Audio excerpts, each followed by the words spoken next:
આજની આ ડિજિટલ દુનિયામાં જ્યાં હજારો બ્રાન્ડ્સ છે ત્યાં કોઈ બિઝનેસ લોકોનું ધ્યાન કેવી રીતે ખેંચે? આજના જે મોડર્ન માર્કેટર્સ છે એ આ પડકારનો સામનો કરવા શું કરે છે? ચાલો આજે એમની એ જ ટૂલકિટમાં ડોક્યું કરીએ અને એમના રહસ્યો જાણીએ. સૌથી પહેલાં તો એ સમજીએ કે આ ડિજિટલ માર્કેટિંગ જૂના માર્કેટિંગ કરતાં અલગ કેવી રીતે છે. જુઓ, પહેલાંના જમાનામાં શું હતું? ટીવી, રેડિયો, છાપાની જાહેરાતો, જે મોંઘી તો હતી જ, પણ એ વન વે કમ્યુનિકેશન હતું. મતલબ કંપની બોલે અને આપણે સાંભળવાનું. પણ હવે ડિજિટલ યુગમાં વેબસાઇટ્સ અને સોશિયલ મીડિયાથી આખી ગેમ જ બદલાઈ ગઈ છે. હવે વાતચીત ટુ વે છે, પહોંચ આખી દુનિયામાં છે અને ખર્ચ પણ ઘણો ઓછો છે. તો આ ડિજિટલ માર્કેટિંગને એકદમ એક પાવરફુલ ટૂલકિટની જેમ જ વિચારો. જેમ એક કારીગર પાસે દરેક કામ માટે ખાસ ઓજાર હોય છે, બસ એ જ રીતે માર્કેટર્સ પાસે પણ ચોક્કસ કામ માટે ચોક્કસ ડિજિટલ ટૂલ્સ હોય છે. અને આ જ ટૂલ્સનો ઉપયોગ કરીને બ્રાન્ડ્સ આપણા સુધી પહોંચે છે અને આપણી સાથે એક સંબંધ બાંધે છે. તો આપણી આ ટૂલકિટની સફરમાં આપણે શું શું જોવાના છીએ? સૌથી પહેલાં આપણે ડિજિટલ યુગના માર્કેટિંગને સમજીશું. પછી એના પાયા એટલે કે વેબસાઇટ વિશે જાણીશું. ત્યારબાદ લોકોને કેવી રીતે શોધવા અને સોશિયલ મીડિયા પર કેવી રીતે જોડાવું એ જોઈશું. પછી કન્ટેન્ટ અને ઈમેલથી સંબંધો કેવી રીતે મજબૂત કરવા એ શીખીશું. અને છેલ્લે આ બધા ટૂલ્સને એકસાથે કેવી રીતે વાપરવા એની આધુનિક માર્કેટિંગ પ્લેબુક પર એક નજર કરીશું. તો ચાલો શરૂ કરીએ પહેલા ભાગથી. સમજીએ કે આખરે આ ડિજિટલ માર્કેટિંગ છે શું અને સમય સાથે એમાં કેવા કેવા બદલાવ આવ્યા છે. એકદમ સાદા શબ્દોમાં કહીએ તો ડિજિટલ માર્કેટિંગ એટલે ઇન્ટરનેટ અને ડિજિટલ ઉપકરણોનો ઉપયોગ કરીને કોઈપણ પ્રોડક્ટ કે સર્વિસનો પ્રચાર કરવો. પછી ભલે એ ફેસબુક પર દેખાતી કોઈ જાહેરાત હોય, ગૂગલ પર કરેલી કોઈ સર્ચ હોય કે પછી કોઈ એપ દ્વારા મળતી ઓફર હોય, આ બધું જ ડિજિટલ માર્કેટિંગનો જ એક ભાગ છે. જરા વિચારો તો ટેકનોલોજી કેટલી ઝડપથી બદલાય છે. 1990ના દાયકામાં જ્યારે પહેલી વેબસાઇટ્સ અને ઈમેલ આવ્યા ત્યાંથી આ સફર શરૂ થઈ. પછી 2000ના દાયકામાં ગૂગલ અને ફેસબુક આવ્યા. 2010માં તો સ્માર્ટફોન અને એપ્સે ક્રાંતિ કરી દીધી. અને હવે આપણે 2020ના સ્માર્ટ યુગમાં છીએ, જ્યાં એઆઈ અને ઓટોમેશન બધું જ સ્માર્ટ અને પર્સનલ બનાવી રહ્યું છે. ખરેખર આ વિકાસ અદ્ભુત છે. કોઈ પણ મજબૂત ઇમારત માટે પાયો મજબૂત હોવો જરૂરી છે, બરાબર ને? ડિજિટલ માર્કેટિંગમાં પણ એવું જ છે. અને એ પાયો છે વેબસાઇટ. એ તમારું ડિજિટલ ઘર છે અને એ ઘર કેવું ચાલી રહ્યું છે એ સમજવું બહુ જ જરૂરી છે. તો આ વેબસાઇટ એનાલિટિક્સને એક જાસૂસ સમજો. એ તમારી વેબસાઇટ પર નજર રાખે છે અને બધું જ નોટ કરે છે. જેમ કે કેટલા લોકો આવ્યા, ક્યાંથી આવ્યા, કયું પેજ સૌથી વધુ જોયું અને કઈ પ્રોડક્ટ ખરીદી. આ બધી જ માહિતી પરથી ખબર પડે છે કે શું કામ કરી રહ્યું છે અને ક્યાં સુધારાની જરૂર છે. અને જુઓ, આ એનાલિટિક્સ એટલે ખાલી આંકડા જોવાનું કામ નથી. એ એક આખી પ્રોસેસ છે. સૌથી પહેલાં તમે લક્ષ્ય નક્કી કરો છો, પછી ડેટા ભેગો કરો છો, એને સમજો છો અને એના આધારે નવી સ્ટ્રેટેજી બનાવો છો. અને પછી ફરીથી ટેસ્ટિંગ. આ એક સતત ચાલતું ચક્ર છે જે હંમેશા ચાલતું જ રહે છે. સારું, આપણો પાયો તો મજબૂત થઈ ગયો. વેબસાઇટ તૈયાર છે. હવે લોકોને આપણા આ ડિજિટલ ઘર સુધી લાવવા કેવી રીતે? એના માટે આવે છે સર્ચ અને સોશિયલ મીડિયા જેવા શક્તિશાળી ટૂલ્સ.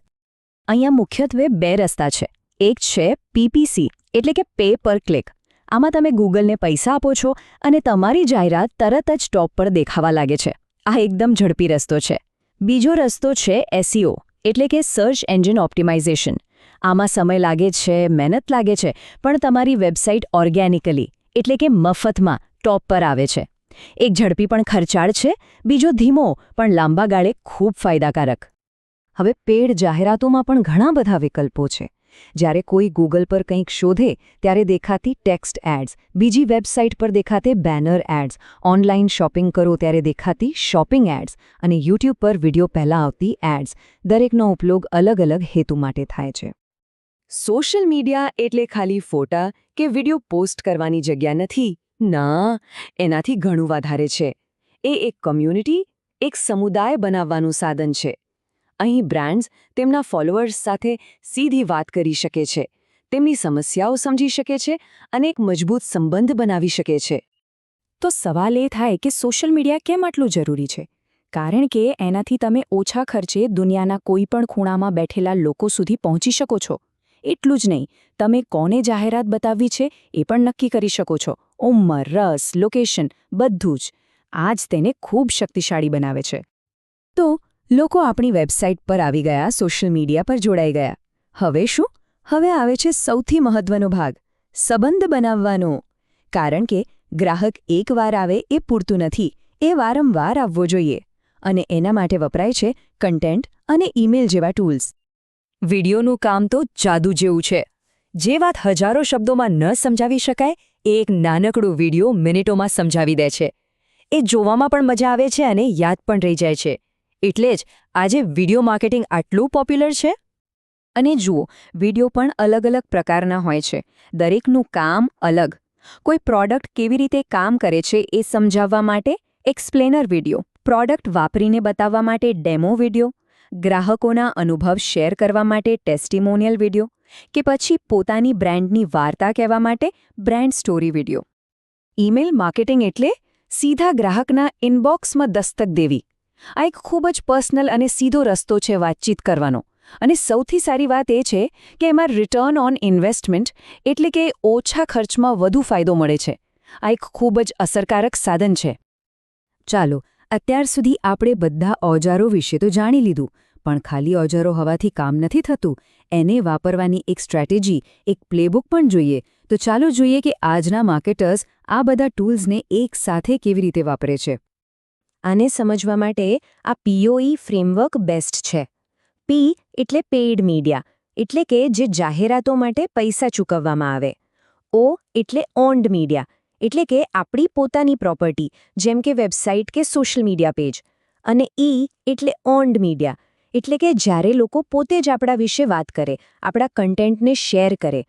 કોકા-કોલાનું શેર અ કોક કેમ્પેન આનું પરફેક્ટ ઉદાહરણ છે, જ્યાં આ ત્રણેયનો અદ્ભુત રીતે ઉપયોગ થયો હતો. અને હવે છેલ્લે એક સવાલ જે આપણને ભવિષ્ય વિશે વિચારવા પર મજબૂર કરે છે. જેમ જેમ AI જેવી ટેકનોલોજી વધુને વધુ સ્માર્ટ થતી જશે, માર્કેટિંગની દુનિયા કેવી દેખાશે? આ માર્કેટરની ટૂલકિટમાં એવું કયું નવું, ક્રાંતિકારી સાધન ઉમેરાશે? આ એક એવું ક્ષેત્ર છે જે ક્યારે અટકતું નથી, હંમેશા બદલાતું રહે છે, અને એ જ વાત તેને સૌથી વધુ રોમાંચક બનાવે છે.